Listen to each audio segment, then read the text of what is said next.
Oriane, éducatrice de jeunes enfants, accompagnante parentale et postpartum, et je vous souhaite la bienvenue dans mon podcast Le Village de la Parentalité. Un podcast qui donne la parole aux mamans, aux papas et aux professionnels qui gravitent autour de la périnatalité et de la parentalité. Ici, je vous partagerai aussi des tips du quotidien de parents, des réflexions sur des sujets autour de la parentalité et de la petite enfance, sans oublier mon propre parcours de la maternité. Pour en savoir plus sur le pourquoi de mon podcast, je vous invite à écouter le tout premier épisode. Si ce podcast vous plaît, n'hésitez pas à vous y abonner pour ne rien manquer des prochains épisodes, à le partager et à me laisser un petit commentaire si le cœur vous en dit. Tout ça va soutenir grandement mon travail et je vous en remercie.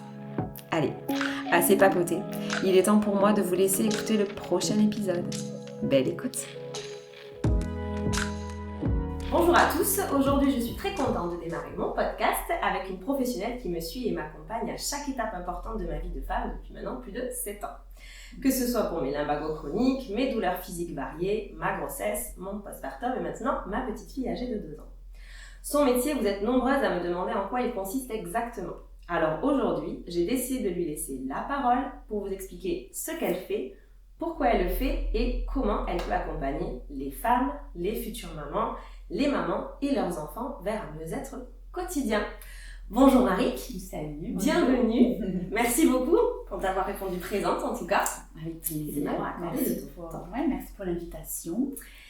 Alors, pour démarrer très simplement, je voudrais savoir un peu qui tu es en tant que femme, en tant que mère, en tant que professionnelle et tout ce que tu as envie de me partager sur toi et aux auditeurs. Ok.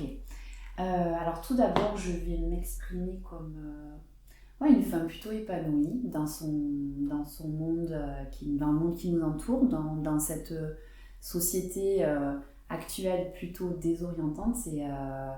Et je me sens plutôt épanouie à ma place en tant que chiropracteur, mais également en tant que mère de 4 merveilleux enfants. Et puis également en tant que femme d'un merveilleux mari, chiropracteur également. Et on est installé ici dans le sud-ouest de la France depuis maintenant 12 ans. Et c'est vrai que c'est une vie très, très agréable où vraiment le contact humain et la prise en charge familiale est à l'honneur. Et c'est ce qui m'appelle et me fait vivre. Et surtout, je suis une femme avec des valeurs hautes au niveau de la prise en charge de la maternité, tout ce qui est périnatal, etc. C'est pour moi mon dada, c'est limite une mission d'accompagner toutes ces familles pour pouvoir vraiment respecter leur choix, les accompagner dans leur manière de vivre ces instants si précieux. Et de par la chiropratique, en fait, on peut amener vraiment beaucoup de belles notions qui sont pour moi du bon sens qu'on a tendance à malheureusement mettre de côté, oublier. On est tous un petit peu déconnectés de soi-même, encore une fois dans cette société qui va à 1000 à l'heure, et parfois on a tendance à oublier finalement tous ces millénaires de vie qui nous précèdent et qui font que nous sommes ici aujourd'hui. Et voilà, respecter ce mystère qui nous fait vivre aujourd'hui. Ouais, c'est la réponse que je te donnerai. Merci beaucoup. Voilà. Justement, pour faire un peu le lien, pourquoi est-ce que tu as choisi de te spécialiser en pédiatrie, en grossesse? Est-ce que ce sont justement tes 4 enfants qui t'ont amené à faire ça ou pas du tout? Alors aussi. Et puis, je pense que ça a croisé mon chemin parce qu'il fallait que ce soit sur mon chemin. Je pense qu'on a tous, on dirait un but ou une raison d'être sur cette planète. Et je me sens vraiment à ma place dans cet accompagnement. Mais en effet, c'est aussi le fait d'avoir 4 enfants et d'avoir fait le choix d'accoucher à domicile en France. C'est quand même un détail à notifier. Et ça s'est fait de fil en aiguille. J'ai ce côté maternel depuis toute petite en fait. J'ai vraiment ça dans le sang et c'est vrai que je suis naturelle dans cet espace-là où je me sens bien. Et je vois qu'on a vraiment beaucoup de choses à faire évoluer, même s'il y a de très belles choses qui se passent aujourd'hui. Mais il y a un réel rôle à jouer en tant que chiropraticien dans ce domaine-là, qui n'est pas encore assez représenté, je trouve, dans l'accompagnement de ces moments si délicats et si précieux. Sachant même qu'au niveau recherche, il y a beaucoup de chiffres qui montrent que c'est un réel bénéfice à plein de niveaux. Autant pour la maman enceinte que le nouveau-né, que le papa, postpartum, etc. Donc voilà, c'est... Voilà. Ça fait combien de temps que tu es spécialisée là-dedans du coup ? En soi, toujours en fait. D'accord. Mais je n'ajuste plus que des femmes enceintes, nouveau-nés, etc. depuis, je vais dire des bêtises, 4 ans peut-être. Ouais, je suis pas très bonne en date, mais c'est ce que je te dirais. Ouais. Mais en fait, on se forme finalement au quotidien. C'est-à-dire qu'on va faire 3, 4, 5, 6 séminaires par an à ce sujet-là, qui peut être autour de la chiropratique et maternité, postpartum, etc. Mais ça peut aussi être sur d'autres thèmes qui sont dans ce sujet-là, quoi. D'accord. Donc, ouais. Mais il y a plein de choses à savoir. Alors justement, est-ce que tu peux nous parler de ton métier ? En quoi ça consiste exactement d'être chiro ? Notamment donc, pour les femmes enceintes et les enfants. Est-ce que tu peux un peu nous expliquer ? Avec plaisir. Alors déjà, chiro, ça veut dire main en grec. Et praxis, c'est l'action des mains. Un chiropracteur, c'est, vous le savez tous, quand même une profession de santé manuelle qui est reconnue en France depuis 2002. C'est un bac plus 5, donc c'est toujours intéressant de savoir que nous sommes des professionnels de première intention, surtout pour des familles qui amènent leurs enfants, ou quand on a encore l'enfant dans notre bidou, de comprendre qu'en fait c'est vraiment une thérapie qui est sérieuse. Vous allez chez un thérapeute qui peut référer s'il y a vraiment un problème purement médical. C'est quand même bon à savoir, parce que dans les thérapies manuelles, des fois on s'y perd un peu. Ensuite, l'essence même du chiropracteur, c'est d'optimiser le fonctionnement de ton corps. Ton corps, c'est une machine très bien pensée. Il y a une intelligence innée qui est là pour faire fonctionner ton corps. Là, tu digères toute seule. Si tu te coupes, ton corps il va cicatriser tout seul. Si par exemple tu es enceinte, tu vas créer la vie sans avoir à penser « Ah, maintenant je vais créer le pied, maintenant je vais créer le nez ». Enfin, voilà, ça se fait de manière instinctive. Et donc pour un chiropracteur, cette intelligence-là, on l'amène en fait à être optimisée. Comment ? En fait, on part du principe qu'il y a un chef d'orchestre qui permet de gérer tous ces systèmes et cette intelligence innée. Et pour nous, ce chef d'orchestre, c'est le système nerveux, qui est le cerveau, qui est dans ta boîte crânienne. Donc là, il faut s'imaginer le crâne, donc tu as le cerveau, et ensuite il se prolonge dans la colonne vertébrale comme une moelle épinière. Et cette moelle épinière, elle va venir se ramifier comme un réseau électrique qui va donner plein de nerfs. Donc on peut s'imaginer vraiment comme un circuit électrique. Et en fait, ce système nerveux, il va gérer vraiment tout dans ton corps. Et le chiropracteur, par le biais de gestes sûrs et précis, va venir libérer les interférences qui vont permettre une meilleure communication, aller-retour, cerveau-corps et dans tout le système nerveux. Donc il faut comprendre qu'en fait, un système nerveux qui ne fonctionne pas bien, ça peut être quelqu'un qui digère mal, qui a du mal à dormir ou à s'endormir. Ça peut être quelqu'un qui a des céphalées, des maux de tête. Ça peut être quelqu'un qui a du mal à gérer son stress. Plein de choses comme ça. Ça peut être quelqu'un qui va toujours s'asseoir en torsion dans la même position. Il y a plein de choses qui nous font dire que le système nerveux est en bas régime. Et donc le but avec nos mains, c'est d'aider ce système nerveux à se libérer de toutes ces interférences. Et on part du principe qu'il y a le triangle de la santé avec 3 éléments importants à prendre en compte qui vont influencer ce système nerveux. Il y a le stress traumatique, donc toutes les mauvaises positions, les premières minutes dans le ventre, à la fin on est quand même assez étriqué, le passage et la naissance, que ce soit par voie naturelle ou par césarienne, l'apprentissage du 4 pattes, de la marche, et puis etc. Il suffit d'avoir des accidents de voiture, des chutes. Tout ça, en fait, la mémoire cellulaire va l'intégrer. La colonne vertébrale et le crâne vont aussi être perturbés par tous ces stress mécaniques. Ensuite, tu vas avoir le stress émotionnel. On en parle de plus en plus quand même, qui a un impact très fort sur le système nerveux et sur le corps, qu'on prend aussi en compte. Tu vas aussi avoir les stress chimiques, tout ce que tu vas respirer, boire, manger ou injecter. Tout ça, ce sont vraiment des stress qui viennent impacter le fonctionnement métabolique et chimique de notre corps.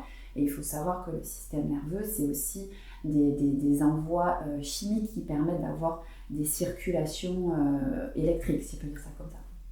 Donc en fait, et on va aussi avoir le 4e stress autour du triangle de la santé qui peut être les stress électromagnétiques. On en parle aussi, les ondes qui peuvent perturber aussi la santé. Donc en fait, quand on va voir un chiropracteur, on fait le bilan général de ton système nerveux et de ton corps pour voir quels sont les stress qui vont impacter aujourd'hui ton corps, et on va optimiser ton système nerveux par le biais de gestes doux, et on a de multiples techniques qui vont venir en fait aider ton corps à mieux fonctionner. Et donc ça peut être des dysfonctions dues à cette famille de stress. Voilà. Et donc voilà, c'est l'essence même de notre métier. Ouais. D'accord. Donc moi aujourd'hui, je suis enceinte de 5 mois, je me sens plutôt bien. Ouais. Qu'est-ce qui pourrait me faire dire que ça serait quand même pas mal que j'aille voir un chiro? C'est une très bonne question, parce qu'en effet, on est dans un système de santé où on vient consulter quand on a mal ou qu'il y a un problème. Même pour les dentistes, de plus en plus, on y va quand il y a une carie ou qu'on a un grillage de dents, etc. En fait, il faut comprendre qu'en effet, il est très intéressant de venir consulter un chiropracteur pour, encore une fois, aider le corps à mieux fonctionner. On a beaucoup de patients qui viennent en première visite pour un problème donné, qui l'embête au quotidien. Et ensuite, ils finissent par comprendre en étant ajustés en chiropratique. On parle d'ajustement chiropratique. Ils viennent à comprendre et à sentir que leur corps, on se sent mieux. En fait, on sent on a un meilleur fonctionnement, on dort mieux, on digère mieux, on est mieux dans notre peau. Et petit à petit, les patients viennent en prévention. Et c'est ce qu'on conseille aussi. Pourquoi ? Parce qu'en fait, encore une fois, le système nerveux gère tous les systèmes du corps.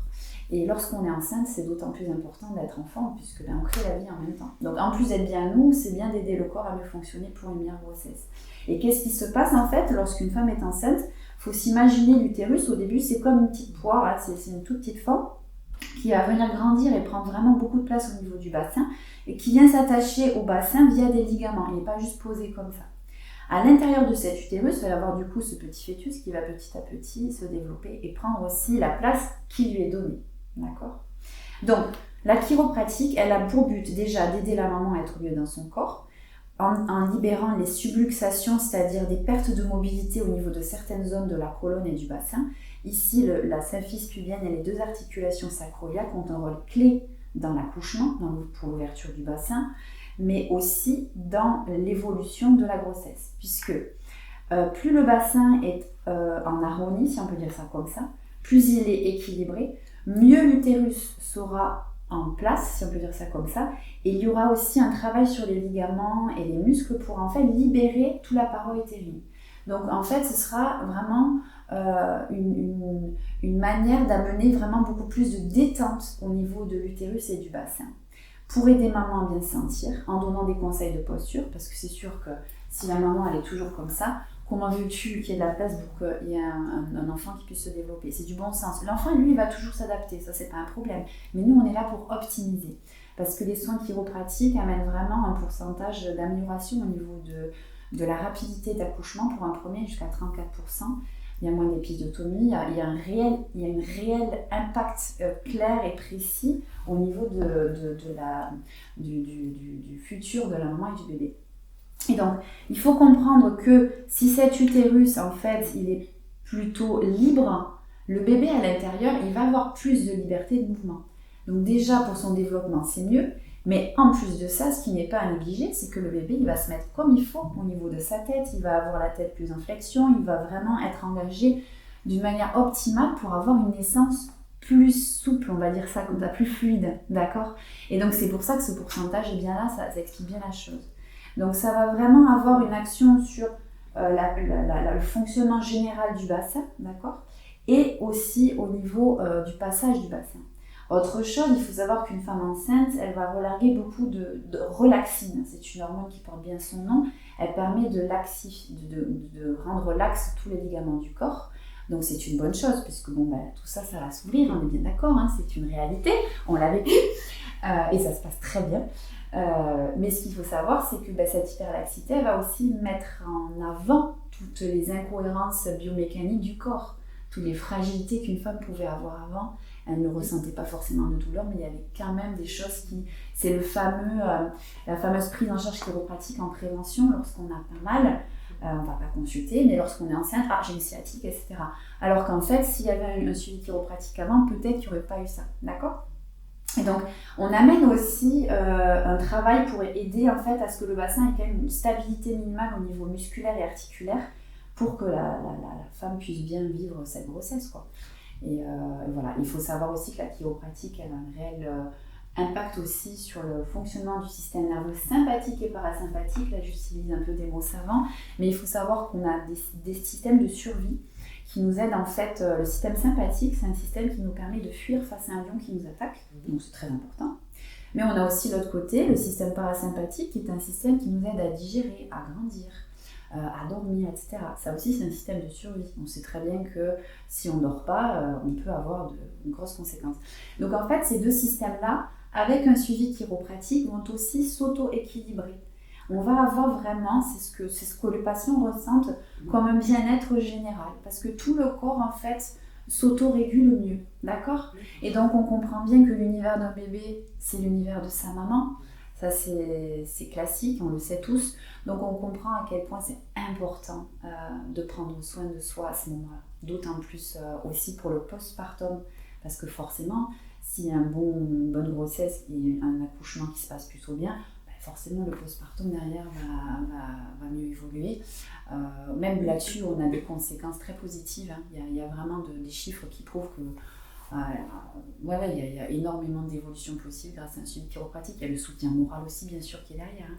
Mais il y a un impact aussi de l'ajustement chiropratique sur ce fameux système nerveux.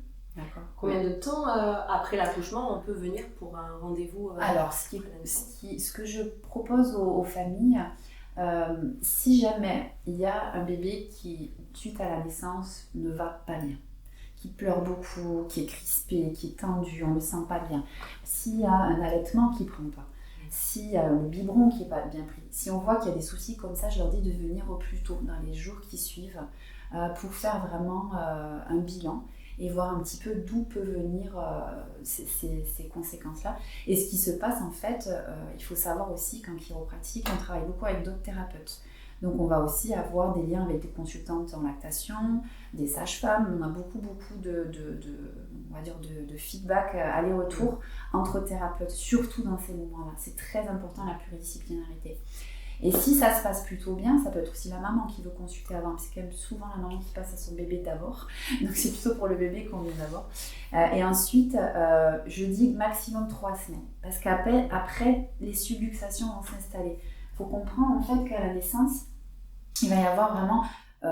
le corps est bien fait. Hein. Il faut s'imaginer tous ces petits os crâniens qui vont vraiment, comme des plaques tectoniques, hein, se fermer les uns sur les autres pour pouvoir ensuite se déployer.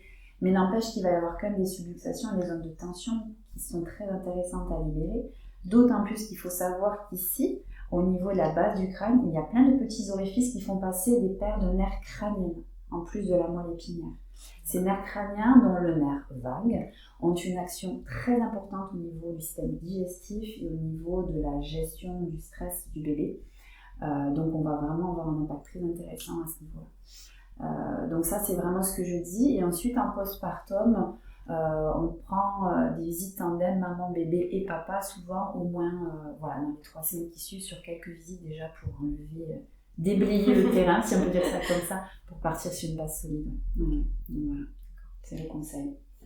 Parfait, merci beaucoup pour tous ces petits conseils. Moi, si je peux parler un peu de mon expérience avec toi, mine de rien, quand je parlais de prévention, de venir pas forcément quand on a mal, c'est que moi, la première fois où je venais, c'est que vraiment j'avais mal, je faisais des ma gauche, je faisais des sciatiques, c'était une catastrophe et j'avais peur pour ma grossesse. J'avais peur d'en faire, que ça soit accentué. Et je venais voir souvent, et j'ai rien eu de toute ma grossesse. L'accouchement, 0 douleur, j'ai jamais eu mal au dos après. Enfin, j'aurais jamais pensé ça il y a quelques années. C'était vraiment...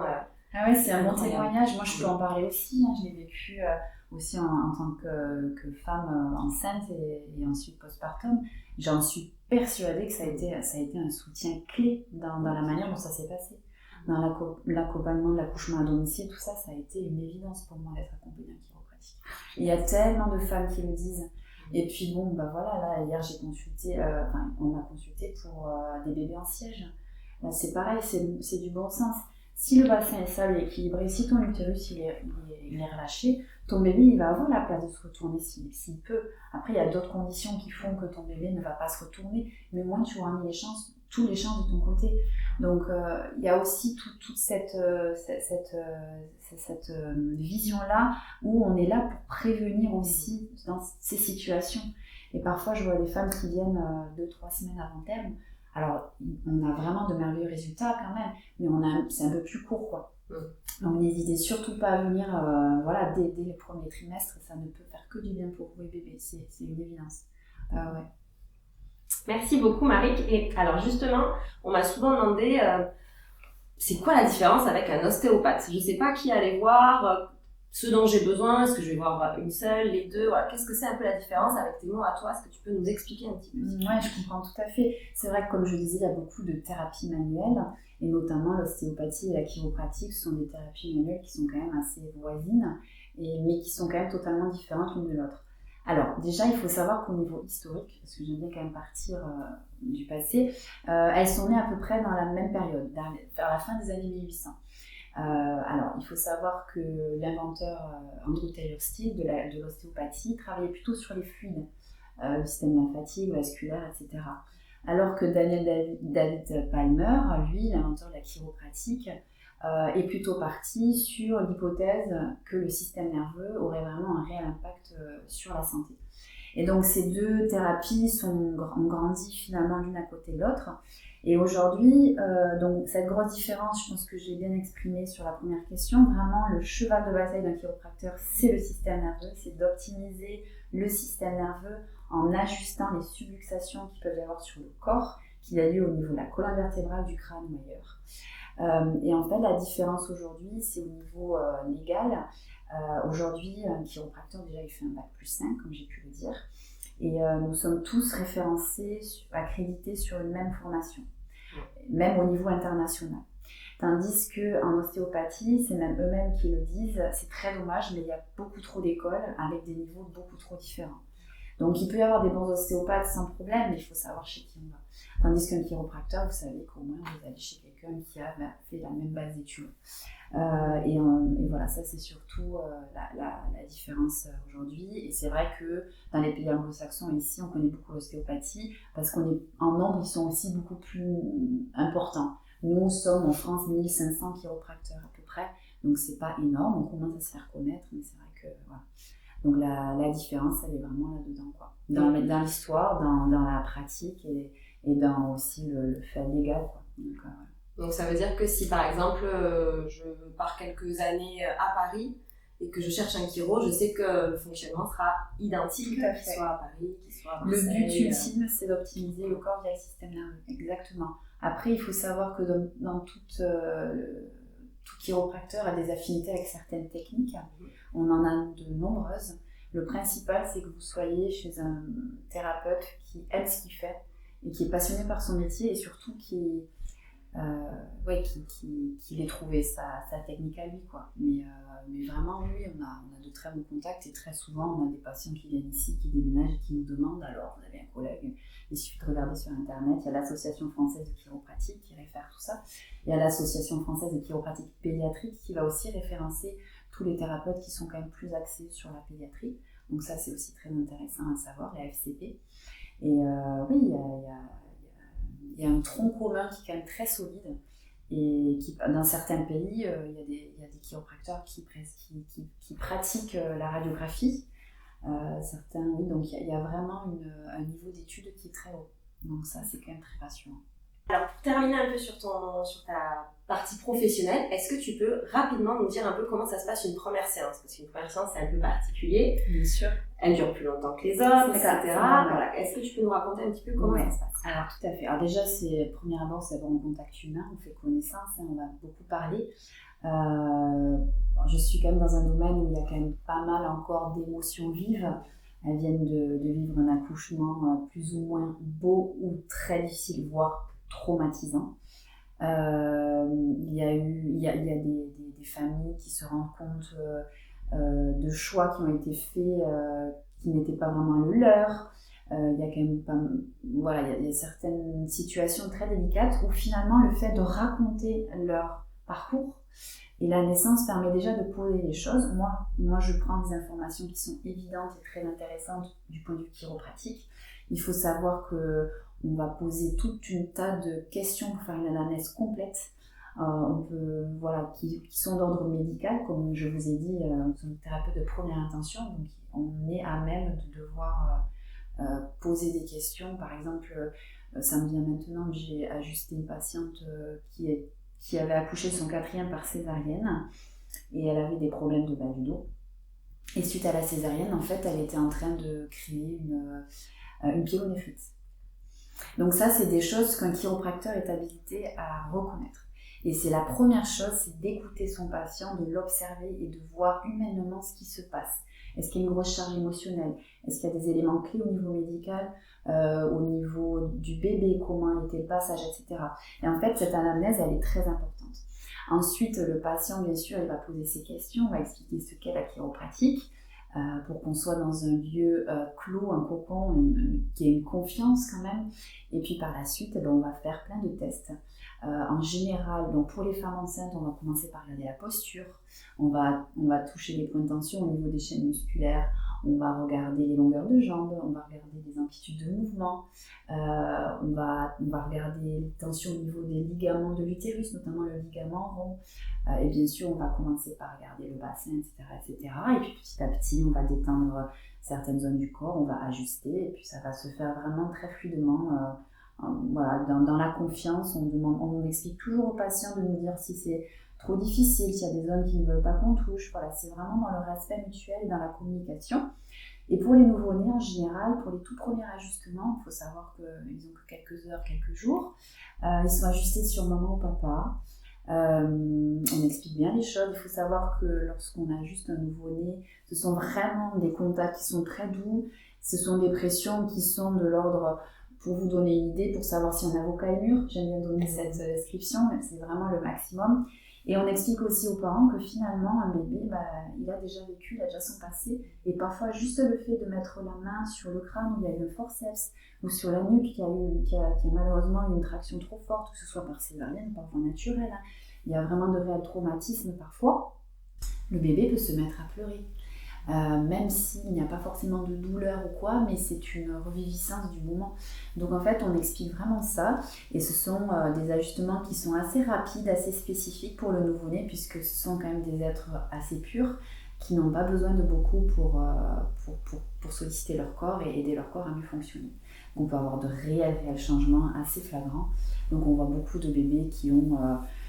des tensions générales, les bébés qui sont très souvent en extension dans le bras de maman ou papa, mais qui restent droits comme un bâton, ça vous connaissez très bien. Après, il y a des bébés qui vont avoir des pleurs incessants. On parle des fameuses coliques qui veulent tout et rien dire. C'est juste un bébé qui pleure beaucoup. Je ne vais pas donner les heures et le nombre d'heures par semaine, etc. Mais c'est juste un bébé qui pleure beaucoup. On voit des parents qui sont désemparés. Donc on est là aussi pour un soutien humain et moral, et j'aime mettre ça aussi dans ma pratique. On peut avoir des bébés qui ont des plagiocéphalies. Donc forcément, on peut avoir différentes plagiocéphalies qui viennent ou d'une posture vraiment répétée et qui a été intégrée dans l'utérus de la maman, puisque les utérus sont tous asymétriques. Ensuite, peut y avoir des plagiocéphalies qui sont impactées par le passage, par naissance césarienne ou voie naturelle. Et donc il y a comme une mémoire osseuse dans le crâne. Et puis aussi avoir, et ce qu'on voit très souvent, des nouveau-nés qui ont des difficultés à tourner la tête, et qui vont commencer à poser leur tête toujours du même côté. Et là, on parle d'une plagiocéphalie positionnelle. C'est pour ça que je sollicite beaucoup les parents pour qu'ils viennent assez vite, pas après 3 semaines, parce qu'on peut déjà avoir des déformations du crâne assez importantes. C'est de la pâte à modeler. Donc tout ça, c'est important. Voilà, on va avoir des nouveau-nés qui viennent juste pour vérifier si tout va bien. Et il y a très souvent quelque chose. C'est vrai que nous, nos enfants, on les ajuste très régulièrement. On s'entrajuste aussi au cabinet. Pour nous, c'est une valeur de vie, c'est une manière de vivre de manière plus équilibrée. Donc aussi, là, je parle beaucoup des problèmes, mais j'ai beaucoup de femmes qui viennent juste pour un suivi régulier et bien vivre sa grossesse. Et donc les nouveau-nés aussi. Il y a aussi des nouveau-nés qui viennent pour des soucis d'allaitement, que la consultante en lactation nous envoie. Parce qu'un problème de mâchoire, on peut avoir une langue qui est un peu hypotonique ou un frein de langue restrictif, qui peut amener vraiment des soucis au niveau de la succion, de déglutition. Et donc là, on va aussi avoir un rôle clé quand on comprend bien que les paires crâniennes, les nerfs crâniens que je disais vont vers la bouche, vers la langue, vers tout le système de déglutition, de digestion. On comprend à quel point c'est important de vérifier, pas juste de savoir si la bouche ouvre bien, mais de voir si la langue est bien libre, si elle est bien souple, si au niveau des tensions c'est bien libéré, si l'influx nerveux qui doit arriver à cette langue, à la mâchoire ou à la déglutition, a un réel impact positif. Donc il y a plein de choses à voir. Pour moi, c'est une évidence de consulter à ces moments-là, vraiment une évidence. Il suffit d'imaginer une naissance et on comprend bien pourquoi, c'est logique. Donc oui, il y a plein de raisons. Il y a des patients qui viennent parce qu'il y a des dysplasies de hanche, opératoires ou pas, avec des hospitalisations. Il peut y avoir plein de cas différents. En fait, finalement, il n'y a pas forcément de raison pour venir, il faut juste venir, quoi. C'est ça. C'est vraiment évident. Et puis, on n'est pas obligé d'attendre justement qu'il y ait une grosse douleur, qu'il y ait un bébé qui hurle, mais déjà faire un petit bilan. Et... Tout à fait. Et puis, ça fait rien de mal. Exactement. Ça peut faire que du bien. Et puis, il faut savoir autre chose, c'est vrai que ça, je ne l'ai pas expliqué, c'est qu'en fait, un nouveau-né, il est en plein développement exponentiel de son système nerveux. Raison de plus de consulter un chiropracteur. Un système nerveux... le volume du cerveau devient le volume du cerveau adulte en 2 ans. Et puis, il y a 90% des connexions neurologiques qui se font la première année de vie. Donc, il faut comprendre qu'en fait, ce processus est vraiment hyper, intense. Et en fait, ce qu'il faut savoir aussi, c'est que 90% de ces connexions neurologiques se font par le mouvement. Donc, on comprend bien qu'un nouveau-né qui est légèrement... qui a une préférence à droite, il va plutôt découvrir sa main droite, il va plutôt venir chercher son environnement à droite, et puis il va avoir tendance à oublier son environnement à gauche. Et tout ça, en fait, ça peut continuer à se développer dans son processus d'apprentissage du 4 pattes, etc. Et on comprend bien à quel point dans la psychomotricité d'un enfant et dans ce développement du cerveau, il faut savoir que 90% des connexions neurologiques se font par le mouvement. Il faut savoir du coup que l'ajustement chiropratique a un réel rôle à jouer là-dedans, quoi. Donc c'est pour ça que j'insiste sur le fait de venir la première année de vie, les 2 premières années de vie, parce qu'il y a un énorme impact et un enjeu au niveau de leur corps et du fonctionnement de leur système nerveux, quoi. Sans parler de ce système nerveux parasympathique et sympathique aussi pour gérer les émotions, le fameux terrible two et tout. Je veux pas dire que c'est magique, mais c'est un soutien pour les parents, c'est un soutien pour ce moment-là qui est non négligeable et qui aide à ce que les choses soient plus fluides. Et c'est vraiment intéressant de l'intégrer. Dans certains pays, c'est une évidence. Dans d'autres pays, en Amérique, où les personnes consultent beaucoup plus souvent. Ça fait partie de l'hygiène presque. Exactement. Du quotidien. Tout à fait. C'est le cas ici, mais c'est ceux qui connaissent le cabinet. Donc voilà, ça se passe comme ça. J'ai une petite question qui m'est venue en t'écoutant du coup, parce que du coup, moi en tant qu'éducatrice jeunes enfants, donc j'ai été amenée à travailler dans différentes structures d'accueil des jeunes enfants. Et j'ai souvent entendu des parents ou aussi de la part des professionnels où ils ont facilement tendance à vouloir asseoir les enfants plus vite que prévu, à ne pas les laisser dans cette motricité libre. Et c'est très difficile de leur faire comprendre en quoi c'est pas bénéfique pour l'enfant. Est-ce que toi, de ton point de vue de chiro, tu pourrais nous expliquer pourquoi c'est pas adapté d'asseoir un enfant, de le mettre dans une position dans laquelle il ne sait pas le faire lui-même? C'est ça. Alors déjà, c'est pas adapté dans le sens d'asseoir, par exemple, je prends cet exemple. D'asseoir un enfant de lui-même, parce que s'il ne le fait pas de lui-même, c'est que si toutes les choses se font de manière assez harmonieuse, c'est que sa capacité, sa colonne vertébrale n'est pas prête. Ce qui se passe en fait, c'est que si on ne respecte pas ce cheminement au niveau de la psychomotricité, finalement le système nerveux, il va créer des connexions qui n'ont pas lieu d'être ou qui ne sont pas au bon endroit. C'est-à-dire qu'il faut comprendre en fait que le fait de laisser un enfant dans la psychomotricité libre sur le ventre ou sur le dos, il va de lui-même vouloir chercher à se retourner, etc. Si on l'assoit de suite, en fait, son cerveau n'a pas fait le lien au niveau du cheminement avec ses neurones. Il n'a pas réussi à créer ce fameux cheminement neuronal qui lui permet d'accéder jusqu'à la cible. Et tout ça, ça va avoir un impact aussi sur l'apprentissage du 4 pattes, sur l'apprentissage de la marche, sur l'apprentissage de la confiance en soi, etc.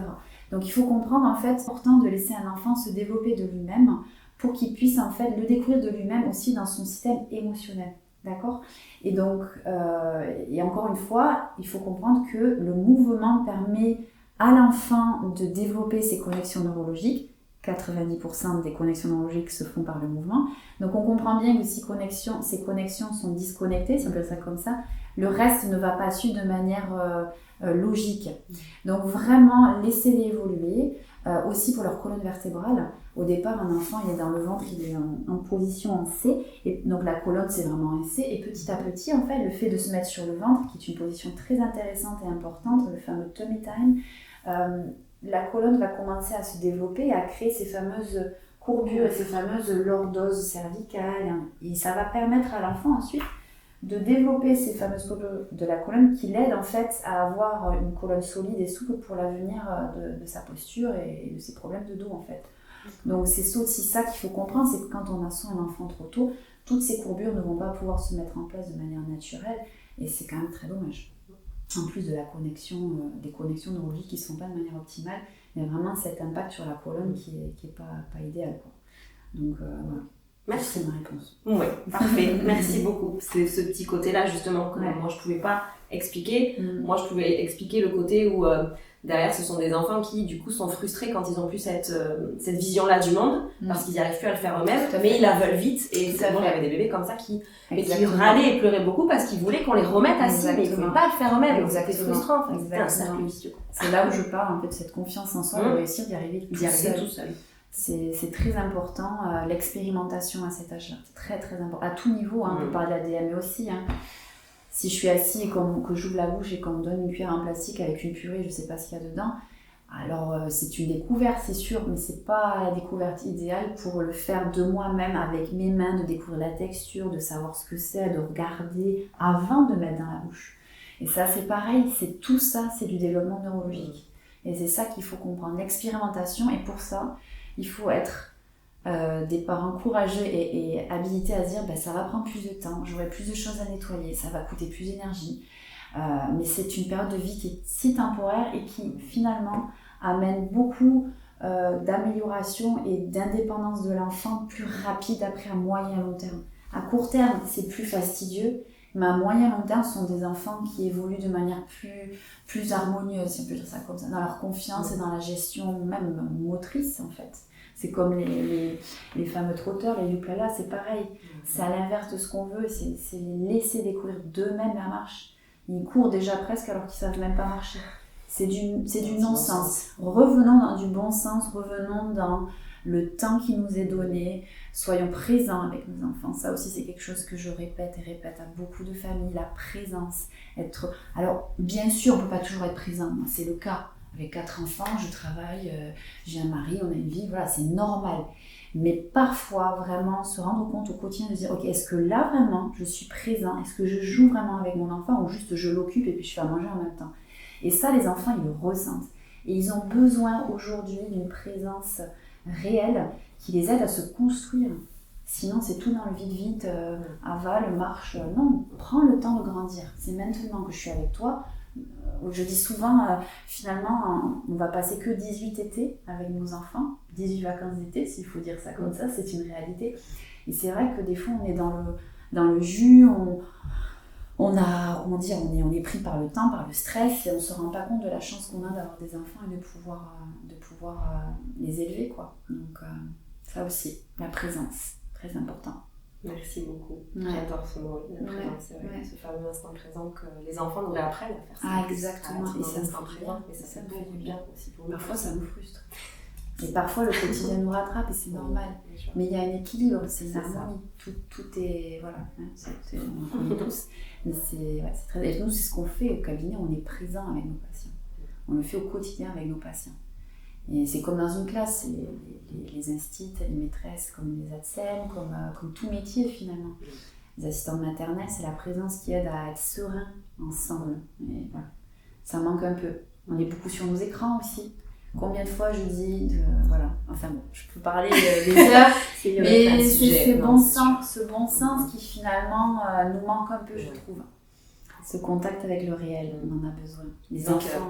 il faudrait presque, c'est ce que j'aime bien dire aussi aux familles, c'est il vaut mieux 5 minutes de vraie qualité, de vraie présence avec son enfant qu'une heure où en fait on est au téléphone, on fait la cuisine, on fait le ménage, mais on n'est pas vraiment... Tout à fait, ah ouais. Il y a aussi... j'ai vu ça, je le faisais de manière naturelle déjà, mais c'est une sage-femme du Québec qui parle de ça sur le sommeil. Il y a cette fameuse phase popcorn en fin de journée où vraiment les enfants ils ont besoin de s'exciter, de jouer, d'être présents dans le jeu. Parfois c'est juste avant d'aller au lit, nous c'est le cas, mais ils savent qu'ils ont ce moment-là, ils savent qu'à ce moment-là c'est pour eux, c'est pour nous. Ensuite on dit qu'à un certain moment donné on se calme, on lit l'histoire, etc. Mais c'est vrai que ça permet d'amener cette présence aussi, d'avoir certains moments clés dans la journée où vraiment le reste, c'est pas grave, je m'en moque que là je suis vraiment présent pour toi. Et puis il faut savoir qu'il y a des familles aussi qui ont des rythmes de vie effrénés, qui déposent leurs enfants à la garderie, qui les récupèrent à la garderie. On fait tout ce qu'on peut. Mais vraiment, mon message pour ces familles-là, c'est prenez conscience que vos enfants, ils sont là que maintenant. Et prenez vraiment le temps le week-end, quand vous pouvez, d'être là pour eux. Même si au niveau du rythme de vie, on ne peut pas toujours changer ou faire évoluer les choses dans un sens avec plus de temps, on va dire ça comme ça. Mais vraiment, soyez là pour eux quand vous le pouvez. Vraiment, ils en ont besoin. Ouais. Merci Marc. On va faire un lien du coup avec ta maternité à toi, parce que donc, tu nous as dit que tu avais 4 enfants. Ouais. Et que tu as accouché chez toi. Exactement. Et ça m'intéresse parce que c'est vrai que, alors en France déjà, il n'y en a pas beaucoup. Dans le Lot-et-Garonne, encore moins. Il y avait, mais voilà. Donc du coup, j'aimerais bien que tu nous racontes un petit peu. Alors déjà, comment est-ce que tu as vécu ces 4 accouchements à la maison? Alors, aujourd'hui, je le vis avec beaucoup de gratitude et en même temps beaucoup de révolte par rapport à toutes les femmes qui aimeraient accoucher à domicile. Il faut savoir qu'aujourd'hui en France, c'est 0,2% des femmes qui accouchent à domicile. Et le sondage montre que 35% de femmes aimeraient accoucher à domicile. C'est un droit familial et pour les femmes qui n'est pas respecté en France. Et c'est vraiment quelque chose qui me mine. Et il y a des choses qui bougent, il y a vraiment beaucoup de choses qui bougent, mais c'est vraiment ça. C'est ce côté, pour moi, en tant que famille, d'avoir pu accoucher comme ça dans ce cocon, c'était un droit que j'ai pu avoir, mais que beaucoup de femmes n'ont pas. Donc déjà, c'est cette gratitude par rapport à cette situation-là. Faut savoir que j'ai des origines néerlandaises. J'ai beaucoup de cousins, cousines qui sont nés à la maison. Dans certains pays, c'est totalement accepté. Là, les pourcentages, ils sont à 20-30% dans certains pays. Et ce que je retiendrai, c'est l'intensité et la puissance du moment. Et aussi, ce que je garderai aussi en tête, c'est vraiment ce gain de confiance que j'ai gagné en tant que femme. C'est-à-dire que j'ai tout fait de moi-même, c'était à la maison, entourée par l'homme que j'aime. Donc c'était un cocon, c'était un bain d'amour. Je crois qu'on pouvait respirer l'amour chez nous dans l'air. C'est ce que les sages-femmes disent aussi. Hein. C'est un taux d'ocytocine qui est énorme. On sait que quand on accouche de manière totalement physiologique et naturelle, après la naissance, il y a un pic d'ocytocine qu'on appelle l'hormone de l'amour qui est énorme, qui permet justement ce lien d'amour entre papa, maman, bébé, frère, sœur et même les grands-parents, etc. Qui permet aussi l'expulsion du bébé. Tout cette ocytocine permet aussi l'expulsion du lait, tout ça. Donc la nature est bien faite. Et en fait, j'ai pu le vivre 4 fois et de me rendre compte qu'en fait, on peut avoir confiance en notre corps de femme qui sait faire les choses. Et vraiment, ça a été pour moi une confirmation qui déjà dans mon métier là au quotidien, quand on voit le résultat qu'on a en chiropratique, on se rend bien compte que le corps il a quand même des facultés d'adaptation et de guérison assez impressionnantes. Mais quand on accouche de soi-même dans une maison, dans sa maison, c'est quand même une expérience qui est pour moi presque, qui devrait être normale en fait. Parce qu'on me pose la question, alors c'était comment ? Et en fait j'ai presque envie de leur dire, mais en fait c'est normal, avant on faisait ça tout le temps et aujourd'hui, waouh, elle fait partie des 0,2% de femmes qui accouchent à la maison. Et c'est vrai que non, c'est le mot amour, intense, gratitude, partage. Il faut savoir que pour la dernière naissance de Éline, donc notre fille, notre 4e, on a fait en sorte que nos enfants soient présents. Alors j'aurais jamais cru vouloir ça pour les premiers, même pour moi c'était rédhibitoire, les enfants n'ont rien à voir à l'accouchement, etc. Ce que je peux comprendre, ça peut choquer plus d'un, mais c'est normal, je vous comprends. Je faisais partie de ces personnes-là avant. Mais finalement, on se rend compte que c'est un moment tellement naturel et inné que tout le monde est passé par là finalement. Inconsciemment, on l'a tous vécu. Et si on montre à nos enfants comment ça se passe de manière humaine, dans l'amour et la chaleur d'un nid douillet, aujourd'hui, moi, je peux dire qu'on est au monde 3 garçons et une fille qui ont des bonnes bases à ce niveau-là. Et ça va forcément influencer les générations futures. Et c'est vrai que c'est ce que Michel Audin dit aussi, hein, c'est un obstétricien renommé quand on est un peu dans ce monde-là, qui a aidé à accoucher de nombreuses femmes à Paris et qui s'est vite rendu compte que le taux de césarienne augmentait. Il s'est posé beaucoup de questions. Il a beaucoup fait avancer dans le domaine de l'accouchement physiologique, il a fait avancer beaucoup de choses. Et aussi, c'est finalement, est-ce que c'est pas important de considérer que ce pic d'ocytocine est finalement quelque chose de majeur et de primordial pour naître dans ce monde ? Est-ce que c'est pas important d'avoir une bombe d'amour dans le sang et dans notre environnement pour pouvoir ensuite évoluer en tant qu'être humain. Et c'est vrai qu'aujourd'hui, dans notre façon d'aborder la maternité et l'accouchement, dans certains milieux, dans certains hôpitaux, c'est magnifique, mais ça reste quand même un lieu très hospitalier. Si en plus on a la péridurale, tout ce système hormonal chute, ce pic d'ocytocine, on l'a beaucoup moins. Et c'est vrai que si on prend en considération tout ce système neuro-hormonal, encore une fois on revient au système neurologique et hormonal, c'est pas juste maman et bébé vont bien, il prend un bibi, il mange et il prend du poids. Non. En fait, il y a tout un impact psychologique derrière qu'il ne faut pas nier. Je me souviens aussi, il y a des études qui montrent, je crois que c'est les brebis, lorsqu'elles ont une péridurale, elles abandonnent leur nouveau-né. Alors nous, on est, voilà, je sais plus si c'est exactement ces animaux-là, mais quand on entend ce genre de terme, on comprend bien que l'accouchement à domicile, il a une raison d'être. Et il faut savoir qu'au niveau des études, aujourd'hui, l'accouchement à domicile montre un taux de morbidité beaucoup moins fort. Il y a énormément de bons chiffres qui montrent que c'est sécure. Vraiment, vraiment sécure. C'est même conseillé. Quand la femme et le bébé vont bien. C'est ça qu'il faut ne pas mélanger. On a tendance à mélanger tout. On a le droit d'accoucher à domicile si on est suivi par une sage-femme. C'est un accouchement accompagné, pas seul, c'est très important. Et chez une grossesse qui se passe de manière naturelle, physiologique, où tout est normal, quoi.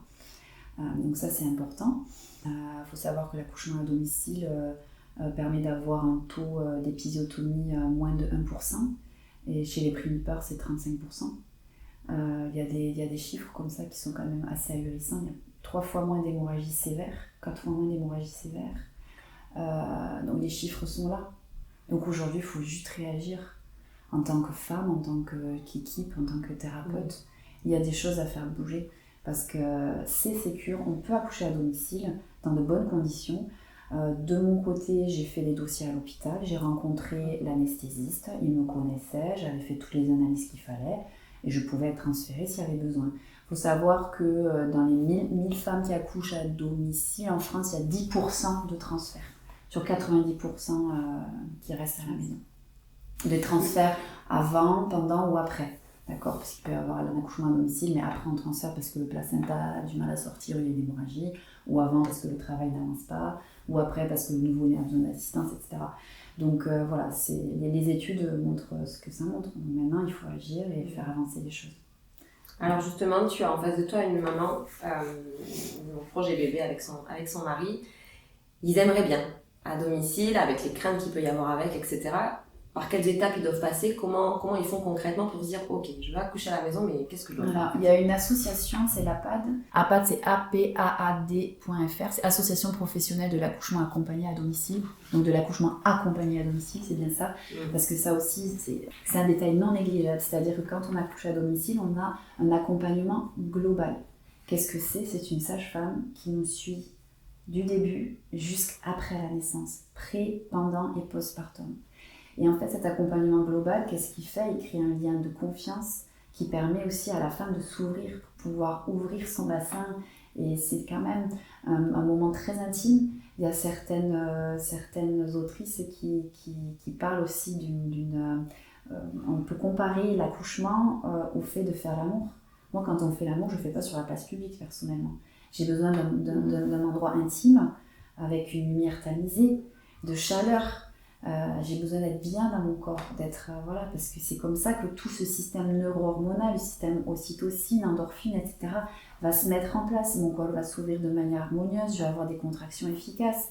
Et quand ça commence comme ça, après en général, voilà, le taux de transfert est vraiment minime par rapport à tous les bénéfices qu'on peut en avoir. Il suffit de regarder, il y a toutes les recherches et les pourcentages sur cette fameuse association qui référence toutes les sages-femmes qui accouchent à domicile avec les cabinets, etc. Malheureusement, aujourd'hui, ce droit n'est pas respecté puisqu'il y a des sages-femmes qui sont radiées en France et il y a des zones désertiques où on ne peut plus accoucher à domicile, sauf si on prend un logement temporaire, un gîte, etc. Et il y a des parents qui font ça, qui accouchent à domicile, mais pas à leur domicile même, mais dans un endroit à côté de la sage-femme, ça peut se faire. Mais bon, ça c'est quand même assez délicat quand même. Ensuite, il y a les plateaux techniques et puis il y a les maisons de naissance. Mais voilà. il y a une mainmise du monde médical. Encore une fois, heureusement que la péridurale existe, heureusement que la césarienne existe, ça sauve des vies, mais on mixe trop les choses. L'accouchement à la base c'est naturel, c'est totalement physiologique, c'est en effet un moment très intense, mais le corps sait faire les choses, ça fait depuis des millénaires. Donc ce qui est chouette maintenant, c'est que du coup, en plus d'accoucher à domicile, s'il y a des risques, on est accompagné de professionnels qui savent référer quand il faut. Et quand on a cette confiance-là, quand on se renseigne, quand on a un accompagnement avec une sage-femme et d'autres thérapeutes, que ce soit un chiropracteur, parce que j'aborde forcément la naissance, je parle de mon expérience, toute la confiance de la famille et de la femme, parce que se consolide, et du coup elle est prête à vivre ce moment de manière sereine et pleine d'amour. Et en même temps, quand on accouche à domicile, c'est vraiment un lien très fort aussi avec son conjoint. C'est-à-dire que j'aurais jamais pu faire tout ça sans l'aide de Yo, qui a été aussi exceptionnel.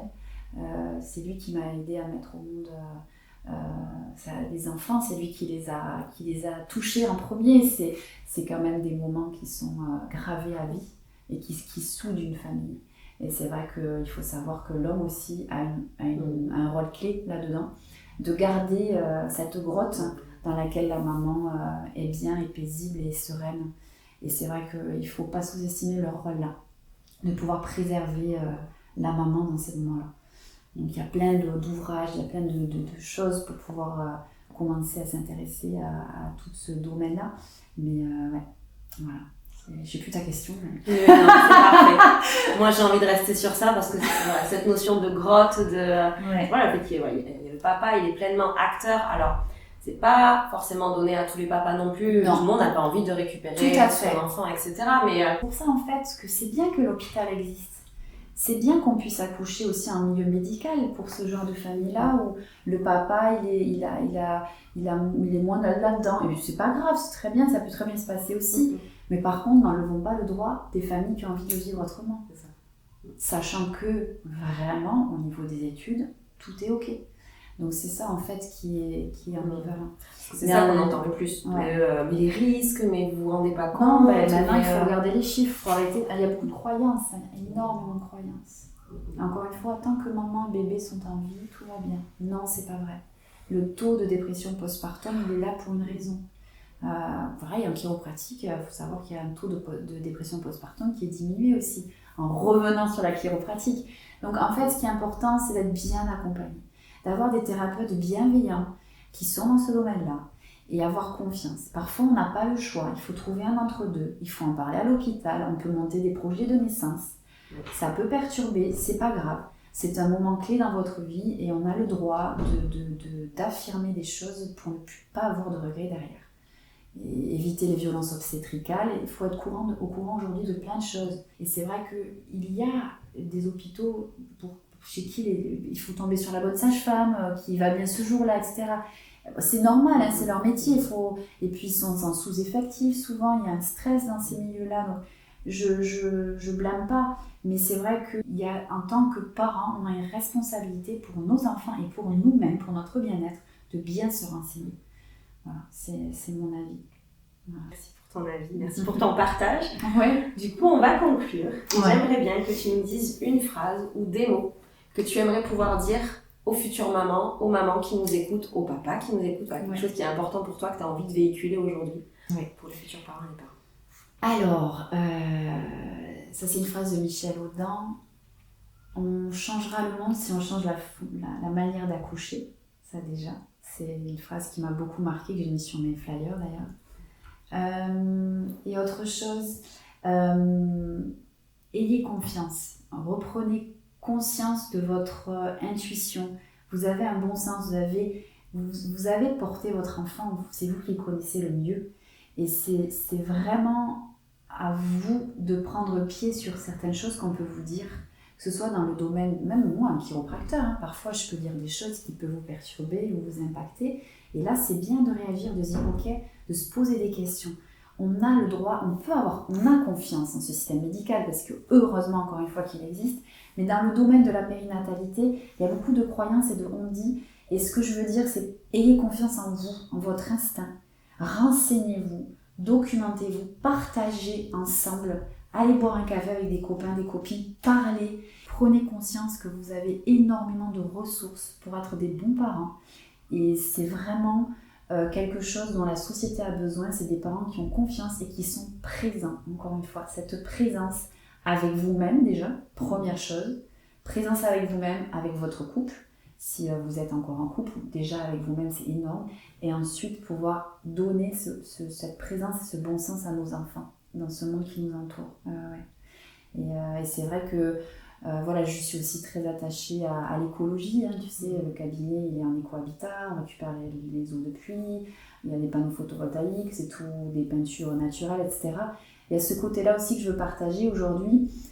Le monde, il a besoin de bon sens écologique.